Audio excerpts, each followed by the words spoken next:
ውድ ቤተሰቦቼ ብዙዋችሁ የአብርሽን ቻናል ለምንድን ነው የማይዘጋው? ሰብስክራይብ ለምንድን ነው ማናነሳው የምትሉ ብዙዋችሁ አላችሁ በብዛት ማለት ነው። ምክንያቱም በእናንተም ላይ አልፈርድም ከሚደረግና ከሚያሳየው አንጻር ነው ይህንን ነገር ልትሉ ማለት ነው። ነገር ግን አብርሽ ክፉ ሆኖ አብርሽ ሰው ንቋል ብላችሁ እናንተ እንደዚህ ልትሉ አልፈልግም ማለት ነው። ለምን እንደሆነ ታውቃላችሁ? መልካምነት ለራስ ነው አይከፈልበትም ማለት ነው።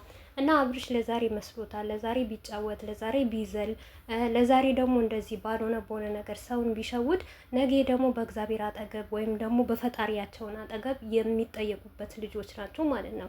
ከዚህ ሁሉ ማለት ነው ሰብስክራይብ ከማንሳት ዩቱቡን ከማዘጋት ማለት ነው። ስልካችሁ በእጃችሁ አይደለም እንዴ? ከዝሙት ነገር ለምንድን ነው የማትርቁት? እየገባችሁ ለምንድን ነው የምትሳደቡት? እየገባችሁ ኮሜንት ለምንድን ነው የምትጽፉት? እሱ ማለት አንድ ቪዲዮ በለቀቀ ሰዓት ወይም ደግሞ አንድ ፎቶ በቡሰተ ሰዓት ቲክቶክ ሰፈር ለምንድን ነው የምትወስዱት? አብዛኛዎቻችሁ ማለት ነው። እውነት እናንተ ይሄንን ዝሙት አላበረታታም ይሄንን ልጅ አላበረታታም ካላችሁ ሰብስክራይብ ማንሳት ሳይሆን ቻና ማዘጋት ሳይሆን ስልካችሁ በራሳችሁ እጅ ነው ማለት ነው። ፈቶ አለም ሼር ማድረግ ገብታችሁ አለመሳደብ፣ ኮሜንት አለመጻፍ፣ የሩታን ስም አለማንሳት፣ ይሄ ነው የእናንተ ተግባር ስራ ማለት ነው። አሰላሙ አለይኩም ወራህመቱላሂ ወበረካቱ። ውድ ቤተሰቦቼ ሰላም ሰላም ብያለሁ። ብያላችሁበት ሰላማችሁ በዘዘት ተረፍረፍ ይበልልኝ። ይህንን ቪዲዮ ከወደዳችሁ ላይክ፣ ሼር፣ ሰብስክራይብ እያደረጋችሁ ቤተሰቡ ነው። በተለይ ሩታን የምትወዱ ሩታን የምታደንቁ ከሆነ እውነቴ ነው የምላችሁ እየዘቀዘቃችሁ ምናምን ነገር እነዚህ ልጆች የበለጠ ታውቃላችሁ በቃ ሞራን እየሆናቸው ነው ማለት ነው። እውነት ለመናገር እኔ ኮሜንት የሚባል ነገር አልጽፍም፣ ላይክ አላረግም፣ ቤቱን አልሄድም እና አሁን አብዛኛው ኮሜንት ሳይ እየገባችሁ ተሳደባላችሁ። ለምን? እኛ እኮ ከዚህ በፊት ሳናቅ አለማወቅ ማለት ነው አብርሽና ሩታ አንድ ላይ እንዲሆኑ አንድ ላይ ስለሚመጡ አንድ ላይ ሆነው ስለምንፈልግ ነበረ የምንሳደብ የምንቆጣው። ከአሁን ወዲህ መሳደብ የለባችሁ። እውነቴ ነው ሙላችሁ። መጪ ረመዳን ነው፣ ጾም እየገባ ነው እና ሁላችሁም ወደ ራሳችሁ ተመለሱ እስቲ። እሱም እንደናቃችሁ ማለት ነው ለእናንተ ትንሽ ለኦዲየንስ እንኳን ቦታ እንዳልሰጠ እናንተ በቃ አብርሽን የሚጠሉ ሄርሜላትን የምጠሉ ሰዎች እስቲ ቦታ አትስጧቸው፣ ንቋችሁ ተዋቸው። የፈለገ ነገር ቪዲዮ ቢለቁ ሲጨፍሩ ቢመጡ ምን ቢሉ ማለት ነው እንደው ዞር ብላችሁ አትወያቸው እስከዛ። ከዛ በኋላ እስቲ አብርሽ ቦታው ልኩ ካልገባው ማለት ነው እናንተ እኮ ቻና ብታዘጉ ዛሬ ነገ ቻና ከፍቶ ይመጣል። ሰብስክራይብ ብታነሱ ነገ ዩቱብ ሼር እያደረገ ሰብስክራይቡ ይመጣል። ዋናው ነገር እናንተ ምንድን ነው የአብርሽ የሚጎዳውና ከዚህ ገስሙ ስራ እንዲርቅ ትውልድን የሚያበላሽ ነገር ማይሰራ ነገር ምን እንደሆነ ታውቃላችሁ? አለማየት፣ ላይክ አለማድረግ፣ ኮሜንት አለመጻፍ፣ ያለበት ድርሽ ብላችሁ አለመሄድ፣ በንቀት አይቶ እንዳላየ ነገር ማለፍ። እሺ አንዳንድ ዩቱበሮች ይሁን ብዙ ዩቱበሮች አሉ አሁን የሚያሽቃብጡ ማለት ነው አብርሽን እንደወደዱት አድርገው ቪዲዮ የሚሰሩ የሚያሽቃብጡ የሚሳደቡ። የሩታ በጎች ተቃጠሉ። ለምንድን ነው የምንቃጠለው እንዴ? ወዶ መለያየት በሩታ ተጀመረ እንዴ? አልተጀመረም እኮ ኢትዮጵያ ውስጥ ማለት ነው። እስቲ በሀገራችን ማለት ነው ስንቱ ነው ተፋቶ የሚኖረው? ስንቱ ተፋቶ ነው ልጅ 4 ልጅ 3 ልጅ የሚያሳድገው ማለት ነው። ሩታ እኮ አይደለችም። ሩታ እንደውም ጠንካራና ጎበዝ ልጅ ናት ማለት ነው። ከሩታም የባሱ ሴቶች አሉ። እውነቴ ነው ሙላችሁ። ያንን ነገር እያለ እኔ መስሎም አይታየኝም። ምክንያቱም አብርሽ ከሩታ ጋር ቢለያይ ምን የሚቀርባት ነገር ምን አለ? ምን አለ? እስቲ አብርሽ ከሩታ ጋር ስትሆን ምን አይነት ደስታ ሲኖራት ነው?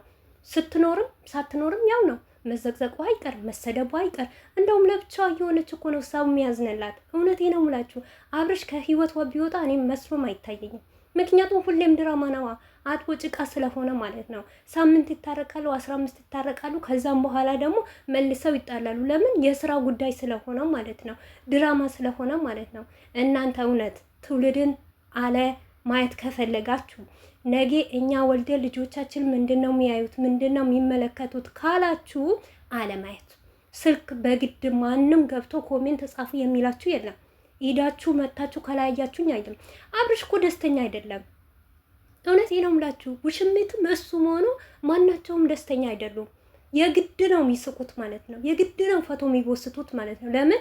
እናንተን ለማናደድ ማለት ነው። እናንተ ደግሞ የምትፈልጉት ዝሙትን አንፈልግም ሚዲያ ላይ ከአንተ ጋር ምን እንማር፣ አትጨማላለቅ፣ ምንድነው ለቤተሰብህ ክብር የሌለ ለምስትህ ክብር የሌለ ብላችሁ ስለምሰድቡት እናንተ ለማናደድ ነው እንጂ አብርሽ ምንም ደስተኛ አይደለም። ምክንያቱም አብርሽ ብዙ ዝሙትን እያስተማረ እዩ እኛ ከመጀመሪያ ጀምራችሁ ይሄንን ነገር ብታረጉ አለማየት ዩቱብ 1 ወር ወይም 2 ወር ባይከፍለው ማለት ነው መግቢያ የለውም። ምክንያቱም ስራው ስለሆነ ማለት ነው፣ ሰርቶ ስለሚያገኝ ነው። እናንተ በቆሻሻ ስራ አይዞህ በርታ ጀግና እያላችሁት ቆሻሻ ስራ ሰርቶ ብሩን ስለሚያገኝ ነው እንደዚህ የሚሆነው ማለት ነው። ነገር ግን ኢዳችሁ ባታበረታቱ፣ አንተ የበላይ ነህ ባትሉት ይሄ ልጅ ድሮ ተመልሶ ነበረ። ድሮ እንደዚህ የሚያስቀይምና አስጠያፊ ነገር አይሰራም ነበር። ሞር ሴት ልጅ ዝቅ እያደረገ ማለት ነው። በሱ የመጣ ስንት ሴት ተሰድባለች። እቺ አሁን ሄርሜላ ለምንድን ነው የምትሰደበው? ምን አረገች? ወንድ ልጅ አይደለም? ማንነቱ ራሱ ማስከበር አይችልም? ይችላል። ነገር ግን እናቱ ስለማያከብር ክብር ስለሌለው እኔ ስንት ብር እንደከፈላት አላውቅም። እውነቴ ነው የምላችሁ። እኔ ሚሊዮን ቤት ለምን አይከፈለኝም? ክብሬ ይበልጣል። ሴት ልጅ ክብሯ ስትጠብቅ ነው ማለት ነው። እሷን ወዳ ፈቅዳ አይደለም እንደዚህ የምትላላሰው ማለት ነው። እና ውድ ቤተሰቦች ለምንድን ነው ሞኝ የምትሆኑት? በተለይ አረብ ሀገር ያላችሁ ሴቶች ለምንድን ነው ሞኝነት የሚያጠቃችሁት እንዴ? ለምን ራሳችሁን በሆነ ቦታ ታስቀምጣላችሁ? እንደፈለጉ ይሁኑ። እስቲ ቪዩ አይኑረው። ከሁሉም ከምንም በላይ ዩቱቡ ቪዩ አይኑረው። እስቲ 100 እንኳን 30 እንኳን አይግባ። እስቲ የዛኔ አብርሽ ምን አለ ትሉኛላችሁ? ይመለሳል። ምክንያቱም ጥቅመኛ ስለሆነ ማለት ነው። የገንዘብ ሰው ስለሆነ ዶላርን ስለሚወድ ብርን ስለሚወድ ያንን ብሩ ከጎደለበት ማለት ነው ትክክለኛ መንገዱ ይዛል ማለት ነው። ነገር ግን ቢሰደብም ብር ቢያገኝ ምን ችግር አለው? ምንም። እኔም ብሆን አሁን መዳም የፈለገች ነገር ብትለኝ ብር ካገኘው ወድጄ ፈቅጄ እሰራለሁ። ነገር ግን እየሰደበችኝ ባዶዬን ከሆንኩ ማለት ነው ምንም ነገር አልላትም። ስነ ስርዓቴን ይዤ ስራዬን እሰራለሁ ማለት ነው። አብርሽም ደግሞ እንደዛ ነው ማለት ነው። ብሰድቡት፣ ብዘቀዝቁት፣ ዝሙተኛ ብትሉት ምንም መስሎ አይታየውም። ምክንያቱም ይስራ እንጂ ገንዘብ ያምጣ እንጂ መኪና ይግዛ እንጂ ቤት ይግዛ እንጂ ከዛ ባለፈ ምንም አይነት ለክብሩ አይደራደርም ማለት ነው። እና እናንተ ደግሞ ሰብስክራይብ ማንሳት ሳይሆን ሂዳችሁ አትዩ። የቲክቶክ ሰፈር እየወሰዳችሁ ሼር አታድርጉ፣ አትዘቅዝቁ። ሲጨፍር ጨፍሮ ሲመጣ ለምንድን ነው ኮሜንት እየገባችሁ ሩታን ፈቶ የምትሞሉለት ማለት ነው? ይሄን ነገር ቋጭ ካረጋችሁት ነገ ከነገ ወዳ እየተለማመጠ የድሮ ማንነቱ ተመልሶ ይዞ ይመጣል ማለት ነው አብርሽ። ነገር ግን እየተገባ እየተሰደበ ሼር እየተደረገለት ላይክ እየተደረገለት እንዴ ሰዎች እንዴት አድርገን ነው እኛ የምናየው? እውነት እናንተ አደባባይ ላይ ዝሙት እውነት ዩቱበሮች አሁን ሙሉ በሙሉ በአብርሽ እየኮረጁ ተበላሽተዋል። በአብርሽ እየኮረጁ ነው የሚሰሩት ዝሙትን። እናን አሁን እያቸው እስቲ እነ ሙቤን እያቸው እስቲ ማለት ነው። ከዚህ በፊት ድራማ እንደዚህ አይነት ድራማ ሰርተው ያውቃሉ?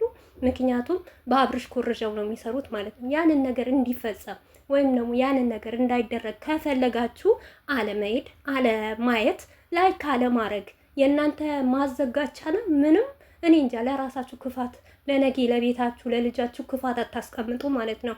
አዘጋችሁም አላዘጋችሁ ምንም ይመጣ ነገር የለም።